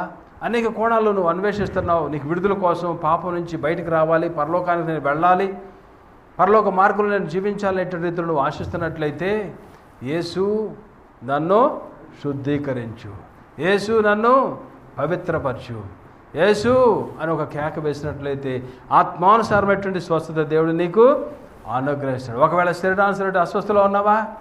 ప్రభు దగ్గరికి వెళ్ళు, ప్రార్థన చెయ్యి, నీ హృదయాన్ని విప్పు, నీలో ఉన్నటువంటి అపవిత్రతను, అపరిశుద్ధతను ప్రభు దగ్గర చెప్పు. ప్రభా నన్ను ముట్టండి, ప్రభా స్వస్థపరచండి, ఆత్మలో నన్ను మీరు ముట్టండి ప్రభా, నాలో ఇంకా దాచబడినటువంటి పాపాలు ఉన్నాయి ప్రభా, నీ దగ్గర చెప్పుకుంటున్నాను ప్రభా, నాకు విడుదల దయచేయండి ప్రభా అని ప్రభుతో చెప్పు. ప్రభు కరుణిస్తారు, నీ పాపములు శుద్ధీకరిస్తారు. తర్వాత అడుగు, ప్రభా ఇలా ఉన్నాను ప్రభా, కొన్ని దినాలుగా ఇలాంటి అస్వస్థలో ఉన్నాను ప్రభా. నిన్న మనం ఇవాళ పొద్దున వెళ్ళాడు ఆయన. ఆ ఒమన్ దేశంలో ఉన్నప్పుడు మీరు అందరూ ప్రార్థన చేశారు లేడీస్. అక్కడ ఒమన్లో ఉన్నప్పుడు వాళ్ళు చేసేటువంటి పని ఏంటంటే, పాపం అతనికి చెయ్యి పని చేయట్లా, చెయ్యి పట్టుకుంటానికి వచ్చేది కాదు, లేపేటట్టు వాడు కాదు, అసలు సిక్నెస్ వచ్చేసింది, ఇలా ఉంది. నిన్న కూడా మా పక్కింటి వాళ్ళు ఫోన్ చేశారు. నిన్న పొద్దున ఫోన్ చేసి సడన్గా ఎవరో పక్కింటి వాళ్ళ చుట్టాలు ఒక ఆయన, నా ఫ్రెండ్, ఆయన ఫోన్ చేశాడు, సార్ వాళ్ళ ఇంట్లో ఎవరో పడిపోయారంట, ముసలి ఆయన వెళ్ళండి అని. వాళ్ళ కూతురు అల్లుడు ఎక్కడో ఉన్నారు పాపం. సో గబగబా మేము అందరం వెళ్ళాం. వెళ్ళి చూస్తే ఆయన పాపం ఒక కాలు కదులుతుంది, ఒక కాలు కదలటలా. ఏంటంటే మాట్లాడుతున్నారు. ఏంటి సార్ ఏం జరిగిందంటే, పాలకెళ్ళి వచ్చాడంట పొద్దున పూట 6:30కి, మిల్క్ తెచ్చి ఆ ఫ్రిడ్జ్లో పెట్టాడంట. ఆ వస్తూనే కింద జారిపోయినాడు, పడిపోయినాడు. తీసుకొచ్చి ఆవిడ పాపం లేడీ భార్య ఆ మంచం మీద వేసింది. వేసి కాళ్ళకి ఏదో రాసింది. పాపం ఎంత రాసినా ఉపయోగం లేదు. తర్వాత చూస్తే ఏమిటంటే ఆయనకి కాలు ఇంతకుముందు నుంచి కొద్దిగా నమ్నెస్ ఉందంట. ఆ నమ్నెస్ తర్వాత కాలు మేము కదుపుతుంటే అది పనిచేయలే. తర్వాత నాకు డౌట్ వచ్చి చెయ్యి కదపండి అన్న. చెయ్యి కదపలేకపోతారు అంటే ఈ పక్కన అంతా పాపం ఆయనకి వచ్చేసేసింది. ఆ సిక్నెస్ అనేటువంటిది వచ్చేసింది. ఆ సిక్నెస్ ప్రీమెట్ వాళ్ళరా ఆయన గబగబా మన వాళ్ళు తీసుకెళ్ళి హాస్పిటల్ తీసుకెళ్ళి అక్కడికి జాయిన్ చేశారు. సరే అస్వస్థ అనేటువంటిది, అన్నమ్నెస్ అనేటువంటిది, అస్వస్థ అనేటువంటిది అలాగున శరీరాల్లో వచ్చేటువంటిది, ఆ వ్యాధులు అనేటువంటిది ఇక్కడి నుంచి బ్రెయిన్లో ఎక్కడో ఆ యొక్క క్లాట్ అనేటువంటిది ఉండటం వల్ల అది పక్కనంతా కూడా పాపం నమ్నెస్ అనేటువంటిది వచ్చేసేసింది. కాబట్టి మనం గ్రహించాల్సినటువంటి విషయం ఏంటంటే యేసుక్రీస్తు ప్రభువారు ఆయన యొక్క శక్తి చేత, ఆయన యొక్క చూపు చేత, ఆయన యొక్క రిజరక్షన్ పవర్, పునరుద్ధాన శక్తి చేత యేసు ప్రభువారు మనల్ని ముట్టేటువంటి దేవుడు. ఆయన దగ్గరికి మనం వెళ్ళినప్పుడు ఆయన మనం స్వస్థపరిచేటువంటి దేవుడు.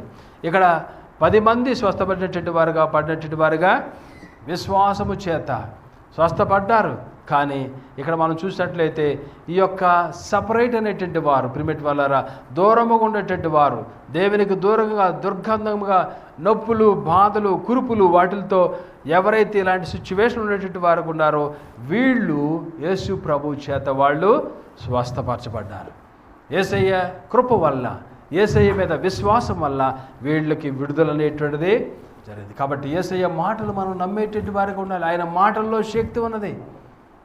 ఆయన మాటల్లో శక్తి ఉంది. ఆయన ఎక్కడ కూడా మెస్పరిజం ఏమీ చేయలే. ఎక్కడ కూడా ఏది లేదంటే ఆయన ఇలాగున కొడతాం, లేదంటే ఏమంటారు యాక్షన్స్, లేదంటే నీళ్లు జిమ్మడం అనేటువంటిది, లేదంటే కర్చీపులు మేదేస్తం అనేటువంటిది, కానీ ఇలాంటి జిమ్మిక్కులు ఏం చేయలే. అదే దేవుడు ఈ దినాన కూడా ఉన్నాడు. నువ్వు చేయవలసింది ఏంటంటే ఒకవేళ నీకు అనారోగ్యం, ఒకవేళ ఇబ్బంది, ఒకవేళ ఆటంకం, ఒకవేళ నీ సమస్యల్లో కొట్టిమిట్టాడుతున్నప్పుడు నువ్వు చేయాల్సింది ఏంటంటే ఒక్కడవే వెళ్ళు, ప్రభు దగ్గరికి వెళ్ళు. నీ హృదయాన్ని ప్రభుతో కృమ్మరించుకో. నీకు దేవునికి వ్యతిరేకంగా నీ హృదయంలో ఏదైతే ఉన్నదో దాన్ని ప్రభు దగ్గర చెప్పు. ఆయన క్షమిస్తాడు, నీకు విడుదల ఇస్తాడు. అలాగనే నీకున్నటువంటి అనారోగ్య విషయంలో ప్రార్థన చేయి. దేవుడు నిన్ను స్వస్థపరిచేటువంటి దేవుడు. నీకేదైతే కొదువుకున్నదో దాని విషయంలో ప్రభుత్వం చెప్పు. జ్ఞానం లేదా? జ్ఞానం సొంత వీధులలో కేకలు వేస్తుంది. అక్కడికి వెళ్ళు ప్రభు దగ్గర. ప్రభు నాకు జ్ఞానం లేదు. దేవుడిచ్చిన జ్ఞానమే. అలాంటి వాడు ఇంతకుముందు లేడు, ఇప్పుడు లేడు. సొలొమోను అంతకుముందు అలాంటి వాడు లేడు, మరి అన్నడును అలాంటి వాడు లేడు. చూసారా, అలాంటి దేవుడి దగ్గర అన్ని గుప్తమైన ప్రిపెట్టుకున్నారా. కాబట్టి ఇలాంటి సిచ్యువేషన్లో ఉండేటువంటి వారిని దేవుడు స్వస్థపరిచినారు. కాబట్టి మనము దేవుని బిడ్డలుగా మనము కూడా ప్రభు దగ్గరికి వెళ్ళి ఆయన మాటలు మనం నమ్మేటట్టు వారిగా మనము ఉండాలి. శుద్ధీకరణ అనేటువంటిది అక్కడ యేసు ప్రభువారు ఏమన్నారు అక్కడ చూడండి. అక్కడ ఆయన అన్నటువంటి మాట చూడండి ఒకసారి.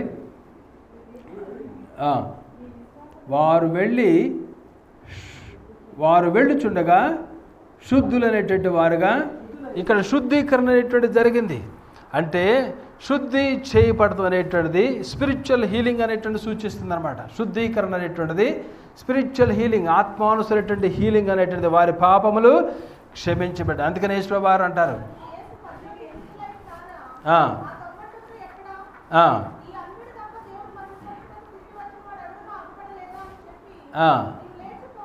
నీవు లేచిపోము, నీ విశ్వాసము నిన్ను స్వస్థపరిచనని వానితో చెప్పాను. ప్రిమిట్ వారరా మనము కూడా యేసయ్య దగ్గరికి వెళ్ళి, మనము యేసయ్య దగ్గరికి వెళ్ళి మన పాపములు ఒప్పుకున్నప్పుడు దేవుడు మనల్ని ఆత్మలో స్వస్థపరుస్తారు.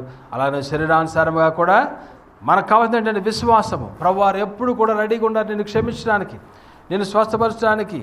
అయితే మనము శుద్ధీకరణ చేయబడేటువంటి వారిగా మనము ఉండాలి. అలాగనే 3వ పాయింట్ ఏంటంటే ఇక్కడ లెపర్స్, కుష్ఠరోగులు అనేటువంటి వారు శుద్ధీకరణ అనేటువంటిది పొందినారు. అయితే 9 మంది వెనక్కి వచ్చేటువంటి వారుగా లేరు, ఒక్కడు మాత్రం వెనక్కి వచ్చేటువంటి వాడిగా 10 మంది బాగుపడినటువంటి వారు ఉన్నారు. వీరిలో 9 మందికి కృతజ్ఞతలు లేనటువంటి వారుగానే వీళ్ళు ఉన్నారు. ఒక అతనికి దేవుడు యేసయ్య స్వస్థపరిచాడనేటువంటి తెలిసి ఒకడు మాత్రం వెనక్కి వచ్చేటువంటి వాడిగా, అతను ఎవరో చూడండి, అతని గురించి ఏం రాయబడిందో, అతను ఒక్కడే సమరయుడు, వాడు సమరయుడు. మిగిలిన 9 మంది కూడా యూదులైనటువంటి వారు. ఒక్కడు సమరయుడు, మిగిలిన వారు యూదులైనటువంటి వారు. ఒక్కడే వెనకొచ్చేటటువంటి వాడుగా. సమరయులు అంటే ఆ దినాల్లో ఇశ్రాయేలీయులు బాబిలోనికి వెళ్ళాక జంటైల్స్ అనే అన్యులైనటువంటి వారు వీరి ఏరియాకు వచ్చి యూదుల యొక్క విశ్వాసములో వాళ్ళు వచ్చినటువంటి వారుగా, యూద విశ్వాసంలో అడుగులు వేసేటటువంటి వారుగా వీళ్ళు ఉన్నారు. కానీ ఈ యూదులైనటువంటి వారు ఈ సమరయులైనటువంటి వారిని, జంటైల్స్ అనేటువంటి వీరిని అవుట్ సైడర్స్గానే వీళ్ళు చూసేటటువంటి వారు, వీరిని పట్టించుకునేటటువంటి వారు కాదు.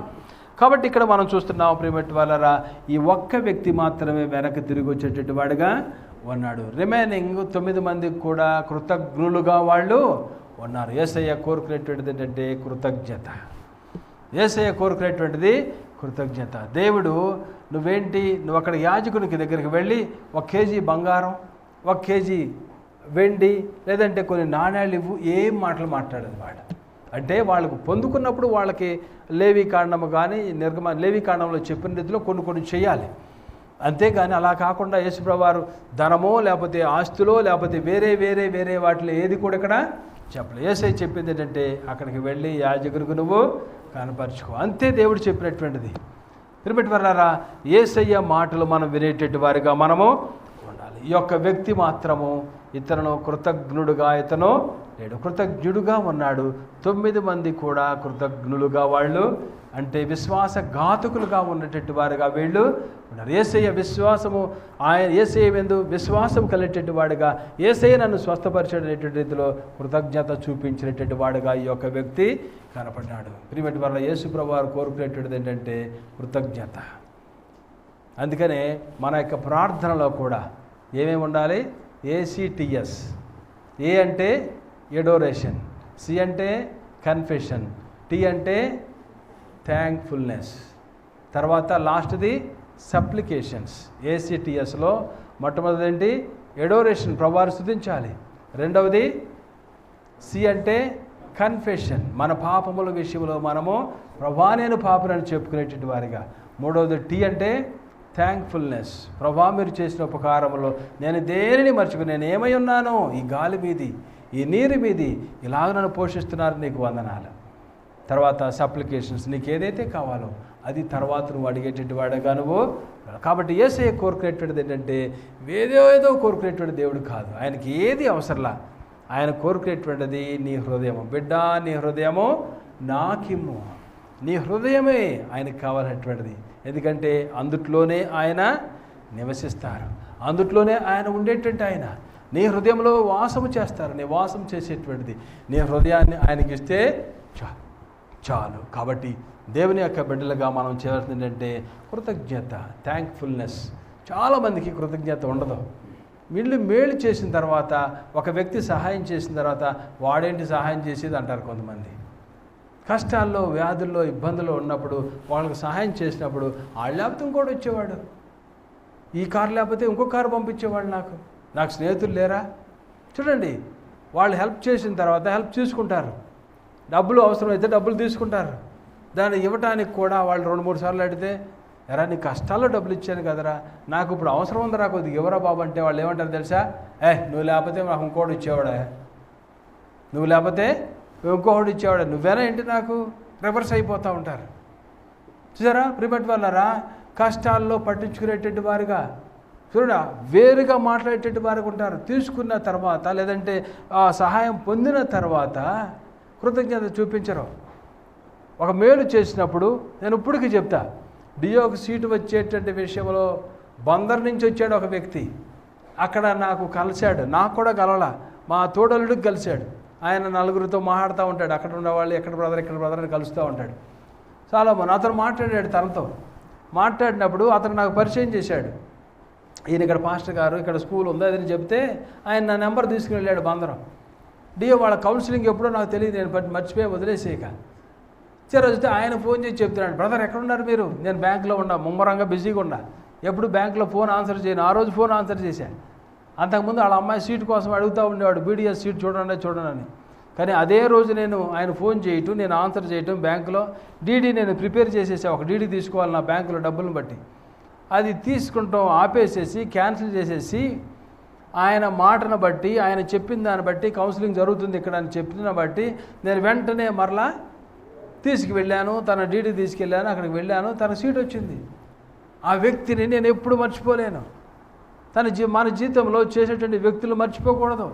ఏ వ్యక్తి ద్వారా అయితే నువ్వు సంఘానికి వచ్చావో, ఏ వ్యక్తి ద్వారా నువ్వు మారుమనసు పొందావో, ఏ సహవాసం ద్వారా నువ్వు మారుమనసు పొందావో, ఏ సంఘం ద్వారా నువ్వు మారుమనసు పొందావో, ఏ పాస్టర్ గారి ద్వారా, ఏ వ్యక్తి ద్వారా నువ్వు బలపరచబడ్డావో వాళ్ళకి నువ్వు ఫెయిత్ఫుల్గా ఉండాలి, నమ్మకంగా ఉండాలి, థ్యాంక్ఫుల్గా ఉండాలి, దేవునికి విధేయత చూపించాలి. నేను పెద్దవాడిని అయ్యాను అనేటువంటి రీతిలో కొంతమంది గొప్ప గొప్ప మాటలు చెప్పుకుంటూ ఉంటారు. ప్రిమిట్ వల్ల చిన్న నువ్వు ఎక్కడి నుంచి వచ్చావు, నీ బేస్ ఏంటి, నువ్వు ఎక్కడ మారుమనసు పొందావు, ఏ మాటల ద్వారా ఇప్పుడు నేను చెప్తాను. ఒక ఆయన నాతో దేవుని యొక్క వాక్యం నా చిన్నప్పుడు 10th క్లాస్ ఇంజనీరింగ్ టైంలో వాక్యం చెబుతున్నాడు. ఆయన చెప్తున్నటువంటి మాటలు సెకండ్ కమింగ్ గురించి చెప్తున్నాడు. ఆయన సెకండ్ గురించి మరి చెప్తూ థర్డ్ టెంపుల్ గురించి చెప్తున్నాడు. అప్పట్లోనే 87వ సంవత్సరంలో 87లో సెకండ్ రాకడ గురించి చెప్తున్నారు, రెండవ రాకడ గురించి చెప్తున్నారు. ఆయన రెండవ రాకడ గురించి చెప్తూ థర్డ్ టెంపుల్ గురించి చెప్తున్నారు. ఆయన 3వ ఆలయం కట్టబడుతుంది, అన్నిటి సిద్ధపడినాయి, అక్కడ సిద్ధపరిచారు అని భాస్కర్ గారు అని ఒక ఆయన ఉన్నారు, కర్ర భాస్కర్ గారు. ఆ వాక్యం చెప్తూ ఉన్నప్పుడు నా హృదయం మారింది. అప్పుడు నేను మారుమనసు పొందాలి, యేసయ్య రాకడ వస్తే నేను మిగిలిపోతా, విడిచిపెట్టబడతా, కాబట్టి నేను మారుమనసు పొందాలి. ఆ వాక్యం నన్ను పట్టుకుంది.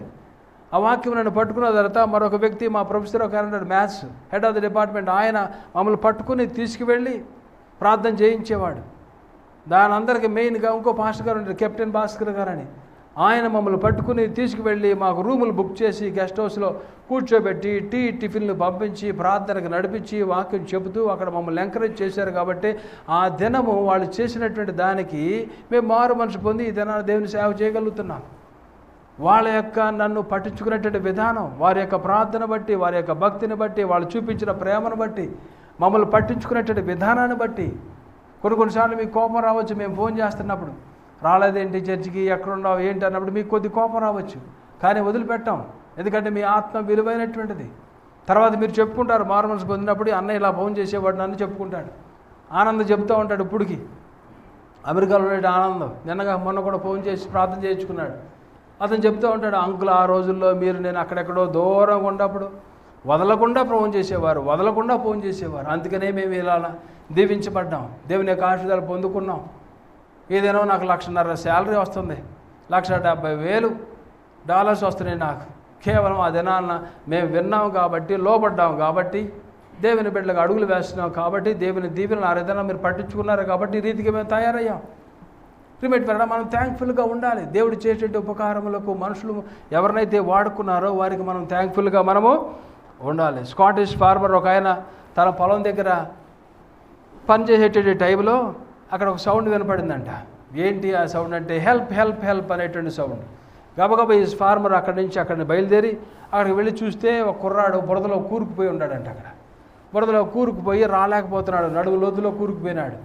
ఎలా లాగాలని అరిచేటువంటి మాటలు విని పరిగెత్తుకు వెళ్ళి ఓ తాడు వేసి బురదలో దిగి ఆ వ్యక్తిని బయటికి లాగినటువంటి వాడిగా బయటికి తీసుకొచ్చి అతని మీద నీళ్లు పోసి అతనిని కడిగి తర్వాత అతని ఇంటికి పంపించాడు. నెక్స్ట్ డే మార్నింగ్ ఈ యొక్క స్కాట్లాండ్ దేశానికి చెందినటువంటి ఈ యొక్క వ్యవసాయదారుడి ఇంటి ముందుకి ఒక కారు వచ్చి ఆగిందంట. ఆ కారులోంచి ఒక పెద్ద ఆయన సూటు బూట్ వేసి దిగి ఆయన అడిగాడంట, నిన్నటి దినాన నా కుమారుడు రక్షించినావు, నా కుమారుడు రక్షించిన దానికి నువ్వేం కోరుకుంటున్నావు? ధనం కావాలా, బిల్డింగులు కావాలా, బంగారం కావాలా, ఏం కోరుకుంటున్నావు? అప్పుడు ఏం చెప్పినాడంట, అది నేను చేయగలిగిన సహాయం నేను చేశాను, దాని గురించి నాకు ఏది కూడా అవసరం లేదు. అలా మాట్లాడుతుండే టైంలో ఈ వ్యవసాయదారుడి కుటుంబంలో నుంచి గృహంలో నుంచి ఒక చిన్న కుర్రాడు బయటకు వచ్చాడంట. ఆ బయటకు వచ్చినప్పుడు ఈ కుర్రాడు ఎవడని అడిగాడంట ఈ ధనవంతుడు, మా అబ్బాయి. అయితే ఓ పని చేస్తా, నువ్వు నాకు సహాయం చేసిన దానికి, మా అబ్బాయిని నువ్వు కాపాడినందుకు నేను నీకు కృతజ్ఞతగా మీ కుర్రవాడిని నేను చదివిస్తాను, వాడు ఎంత చదివితే అంత చదివిస్తాను. సరే అతన్ని చదువులో పెట్టి అంత ధనం పంపించి అతను సెయింట్ మేరీస్ మెడికల్ కాలేజ్ అనేటువంటి దాంట్లో లండన్లో అతను మెడికల్ కోర్స్ అనేటువంటి చేసి ఒక సైంటిస్ట్గా అయిపోయినాడు. అతనే అలెగ్జాండర్ ఫ్లెమింగ్ అనేటువంటి వ్యక్తి. ఆ యొక్క వ్యక్తి పెన్సిలిన్ కనుక్కున్నటువంటి వాడిగా అతను ఉన్నాడు. కొంతకాలానికి మనం చూస్తే ఈ యొక్క ధనవంతుని యొక్క కుమారుడు, అతనికి న్యూమోనియా వ్యాధి వచ్చిందంట. ఆ న్యూమోనియా వ్యాధి వచ్చినప్పుడు అతను ఆ కుమారుడికి ఈ పెన్సిలిన్ వేయటం వల్లే అతనికి విడుదల అనేటువంటిది వచ్చిందంట. పెన్సిలిన్ వేయటం వల్లే ఆ వ్యక్తికి విడుదల అనేటువంటిది వచ్చింది. ఆ ధనవంతుడైనటువంటి వాడు రోడాల్ఫ్ చాల్ చర్చిల్స్ అనేటువంటి వ్యక్తి, అతని కుమారుడు విన్సెంట్ చర్చిల్. మనందరికీ హిస్టరీలో మనం చూస్తాం. చూడండి, ఆ దినాన ఆ కుమారుడు అందుట్లో ఇరుక్కుపోయినప్పుడు ఇతను సహాయం చేసినాడు. అతని కృతజ్ఞతగా ఇతను ఆ కుమారుడిని చదివించినాడు. అతను పెద్దవాడయ్యి పెన్సిల్ని కనుగొనేటువంటి వాడుగా అలెగ్జాండర్ ఫ్లెమింగ్ అనేటువంటి వ్యక్తి పెన్సిల్ని కనుక్కునేటువంటి వాడుకున్నాడు. ఆ దినాన సహాయం చేశాడు ఇతను. ఆ సహాయము దేవుని కృపలో ఇతను ఏం చేశాడంటే దాని బెనిఫిట్గా అతను చేసేటువంటి పెన్సిలిన్ను కనుగొనటం వల్ల, ఆ పెన్సిలిన్ను తన కుమారుడికి వేయటం వల్ల ఆ దినాల్లో న్యూమోనియా వచ్చినప్పుడు వాళ్ళు చనిపోవటమే. కానీ ఈ పెన్సిల్ని వేయటం వల్ల ఆ విన్స్టన్ చర్చిల్ అనేటువంటి వ్యక్తి అతను స్వస్థత అనేటువంటి పొందాడు. కృతజ్ఞత అనేటువంటిది కలిగినటువంటి వారిగా మనము దేవుడు చేసేటువంటి మేళ్ళన్నిటికీ నువ్వు కృతజ్ఞతగా ఉండు. నీవు లేనటువంటి దాని విషయంలో నువ్వేవి దిగులు పడద్దు.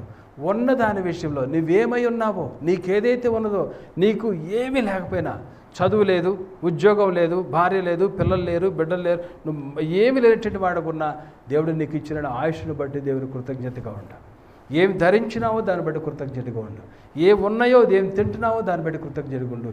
రిమైనింగ్ అన్నిటినీ కూడా, అడవిలో పక్షులు, జంతువులు చూడండి, అవి విత్తవు కోయవు, దేవుడు వాటిని పోషణ. వారికంటే మీరు చూడండి, విత్తవు కోయవు, కూర్చుకొనవు, ఆయనను మీ పరలోకపు తండ్రి వారిని వారి కంటే మీరు బహుశ్రేష్ఠులు కారా. దేవుని విషయంలో కృతజ్ఞత చూపించండి. ఉన్నదాని విషయంలో కృతజ్ఞతగా ఉండండి. ఎక్కడ కూడా ఎవరైతే నీ సహాయం చేశారో వారికి కృతజ్ఞత చూపించండి. థ్యాంక్ఫుల్గా ఉండండి. దేవుడు అన్నిటినీ హృదయాన్ని చూస్తున్నాడు. దేవుని కృతజ్ఞతగా ఉండు. దేవుని యొక్క దీవెనల ఆశీర్వాదాలు మనము పొందుకుంటాం. ప్రార్థన చేసుకుందాం. చిన్న ప్రార్థన. దేవునితో